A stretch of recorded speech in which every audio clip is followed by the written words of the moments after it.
এই দেখো জিরেটা আমি এখন বেটে নিয়েছি, এটা দিয়ে দেবো। এটা দিলে দারুণ একটা গন্ধ বেরাবে তরকারির থেকে, তো খেতেও বেশ ভালো লাগে। হয়ে গেল আমার রেসিপি। আমি দিচ্ছি তোমাদের সঙ্গে আবারও চলে এসেছি রান্না। তো আজকে আমি একদম সোজা চলে এসেছি রান্নাঘরে, আর রান্নাঘরে এসে আজকে ব্লগটা স্টার্ট করে দিয়েছি। তো তোমাদের দাদাভাই আজকে বাজার থেকে মাছ নিয়ে আসছে। কী মাছ বলো তো? ভেদা মাছ, যাকে বলে রয়না মাছ। তো ভেদা মাছে কাদা খায়, সেই মাছ আজকে রান্নাবান্না করা হবে। তো দেখাচ্ছি চলো তোমাদের। এখানে হচ্ছে এই যে রয়না মাছ বলে, কেউ বলে ভেদা মাছ। তো এই মাছটা এখন এখানে ভাজা বসিয়ে দিয়েছি। তোমাদের দাদাভাই সব কেটে ধুয়ে সব গুছিয়ে দিয়েছে, আর আমি এখন ঝটাফট রান্নাটা সেরে নেব। তো এই মাছটা রান্না করব কি দিয়ে আজকে দেখি চলো। তো এই মাছটা রান্না করব 3 রকম সবজি দিয়ে। এখানে আছে মেটে আলু, সজনের ডাঁটা, আর আছে আলু। এটা দিয়ে হবে আজকে রয়না মাছ দিয়ে হালকা পাতলা ঝোল। তো এই রেসিপিটা আজকে একদম রুগীর জন্য খুব উপকারী। তো তোমাদের দাদাভাইয়ের তো শরীর খারাপ, তো সেই কারণে ওর জন্য আজকে পারফেক্ট রান্না হবে রয়না মাছের ঝোল। তো তোমরা আমার ভিডিওটি পুরোপুরি দেখতে থাকো। চলো আমি রান্নাটা সেরে নিই। দিদি মাছ ভাজাটাও হয়ে গেছে, প্রায় মনে পুড়েই যাচ্ছে মাছ ভাজাটা। দেখো মাছ ভাজাটা হয়ে গেছে, এবার এটা নামিয়ে নিই। ভাজাটা হয়ে গেছে। তোমাদের দাদাভাইয়ের সঙ্গে একটু কথা বলতে গেছিলাম, এই ফাঁকে মাছটা একটু পুড়ে গেছে। তো দাদাভাই দেখলে খুব রাগ করবে, মাছ পোড়া পছন্দ করে না। তো যাই হোক আজকে একটু পুড়ে গেল, কি করা যাবে, থাক এইভাবে। এবার একটু কড়াইতে তেল দিয়েছি। তো এখন আমি সবজিটা হালকা পাতলা করে একটু ভেজে নেব আস্তে আস্তে।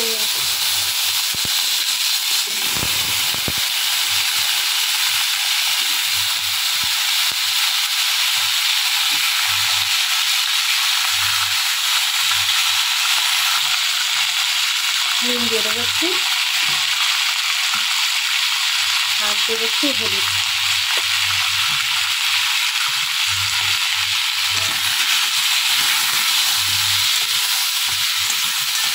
বেশি ভাজবো না, এটা অল্পই ভাজবো।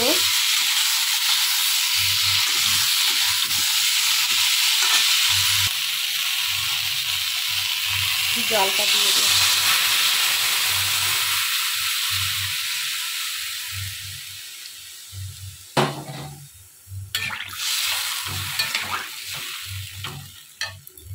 এবার দেবো কাঁচা লঙ্কা। কাঁচা লঙ্কাটা ফাড়া হয়নি, একটু কাঁচা লঙ্কাটা কাঁচি দিয়ে ফেলে নেব।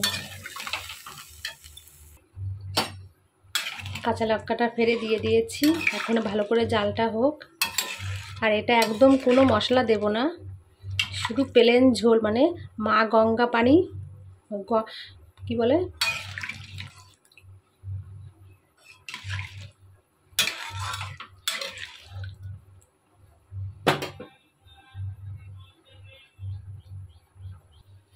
মাছের ঝোলটা তো হচ্ছে। আর হচ্ছে এখানে এই যে সবজি কেটে দিয়েছে তোমার দাদাভাই। তো এখানে ভেন্ডি সিদ্ধ দেব। ভেন্ডি ভাতের ভিতর দেবো না, হালকা আমি জলে সিদ্ধ বসিয়ে দেবো আলাদা করে। আর সজনের ডাঁটা হবে ভাপা। তো সজনের ডাঁটাটাও ভাপা করব আজকে আমি। এটা করব অন্যরকমভাবে, আজকে ফার্স্ট খাবো। তো এই রেসিপিটা আমার মনের থেকে আমি করছি, খুব ভালো লাগবে এই রেসিপিটা। তো সেটা আমি রান্না করব। আগে ওই রয়না মাছের ঝোলটা হোক, তারপর এগুলো সব করব। ওহো, কি দারুণ একটা কালার এসেছে, হলুদ হলুদ কালার। এখনো কিন্তু মাছ দিইনি, মাছটা দিলে আরও একটু বেশ কালার আসবে। তো বেশ কালার আসছে, এটা হবে কিন্তু একদম পাতলা ঝোল। দেখি তো আলুটা সিদ্ধ হয়ে গেছে কি। মেটে আলুটা খুব সুন্দর, মেটে আলু একদম গলে গেছে মেটে আলুটা।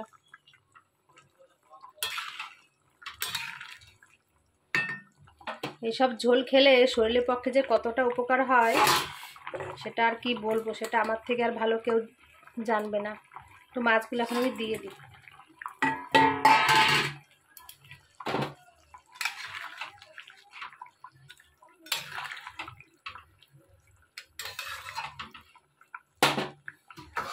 আর একটু ঢাকা দিয়ে দিই।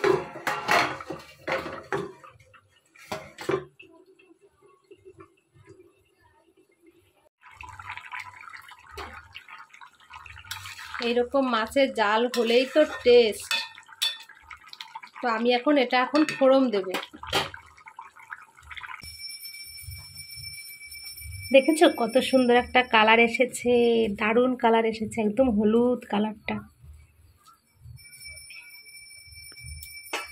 কড়াইটা আমি আর ধোবো না, এটাতেই তেল দিয়ে দেব। ব্যাস, আমি কিন্তু তেলটা খুব কম দিয়েছি, একদম অল্প দিয়েছি। আর এখানে আমি জিরে দিয়ে দিচ্ছি। তো এই জিরেটা একটু ভাজা করে, কিছুটা জিরে আমি বেটে নেব এখান থেকে। এই ভাজা জিরে দিলে তরকারিতে খুব টেস্ট হয়। তো ভাজাটা হয়ে গেছে, এখন একটু উঠিয়ে নেব। ব্যাস, এটাতেই এবার ফোড়নটা দিয়ে এটাতেই এবার তরকারিটা দিয়ে দেবো।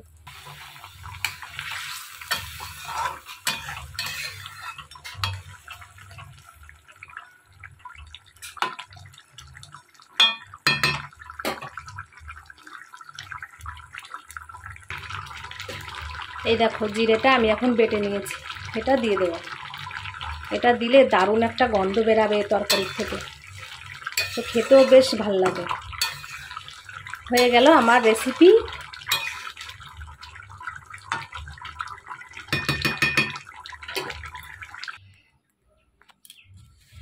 দেখো তরকারিটা আমার কি সুন্দর হয়ে গেছে, রেডি হয়ে গেছে। মাখা মাখা ঝোলটাও হয়েছে, ঝোলটাও একদম পারফেক্ট ঝোল হয়েছে। এদিকে ভাতটাও হয়ে গেছে আমার, ভাতটা মার গেলে নেবো এখন। এই কড়াইতে ভেন্ডি সিদ্ধ বসিয়ে দেবো। এখন রান্না করব এইটা, আলু দিয়ে সজনে ডাঁটাতে একটা দারুণ রেসিপি রান্না করব। তো তোমাদের দেখাবো সেই রেসিপিটা। তো এটা আমি এখন গুছিয়ে নিই সব কিছু এটার জন্য। সজনে ডাঁটা রেসিপির জন্য আমি এখন মশলাটা শিলে বেটে নেব। তো আমি কি কি মশলা দিয়েছি সেটা তোমাদের সঙ্গে এখন আমি শেয়ার করব না, এই ভিডিওটা আমি পরে তোমাদের আমি দেখাবো। তো আজকে সেই রেসিপিটা তোমাদের সঙ্গে শেয়ার করছি না, এটা একটা টপ সিক্রেট, তো এটা আমি পরে দেখাবো। তো এখন এই রান্নাবান্না সেরে নিচ্ছি, ঘরের অনেক কাজকর্ম পড়ে আছে, সেগুলো করতে হবে। তো শিলে বাটতে এখন খুব কষ্ট হয় সত্যি কথাই। এখন মিক্সচার হয়ে তো বাটার কাজটা তো উঠেই গেছে, তবুও যাই হোক একটু বাটতে হয়, মাঝে মাঝে না বাটলেও হয় না। তো সেই কারণে একটু বাটাবাটি করতেই হয় কিছু কিছু সময়ে। তো আমি এখন মশলাটা রেডি করে নিয়েছি, এখন কড়াইতেও দিয়ে দিচ্ছি ফোড়ন, সেটা জাস্ট তোমাদের দেখাচ্ছি, আর পুরোপুরি ভিডিওটা তোমাদের দেখাচ্ছি না। তো এই পর্যন্তই দেখানো হলো আর কি। তো সজনের ডাঁটাটা বেশ এইভাবে রান্না করলে না খুব সুন্দর লাগে। তো এটা হবে একদমই নিরামিষ, তো আমিষ ভুলেই যাবে এই রান্নাটা পেলে, সত্যি কথা বলতে কি আমিষ একদম ভুলেই যাবে। তো খুব সুন্দর একটা রেসিপি। যাই হোক, রেসিপিটা করলাম আর কি, এটা দিয়েই আমার আজকে ভাত খাওয়া হয়ে যাবে। তোমাদের দাদাভাই খুব একটা খায় না, কিন্তু আমি এটা খুব পছন্দ করি, খুব সুন্দরও খাই।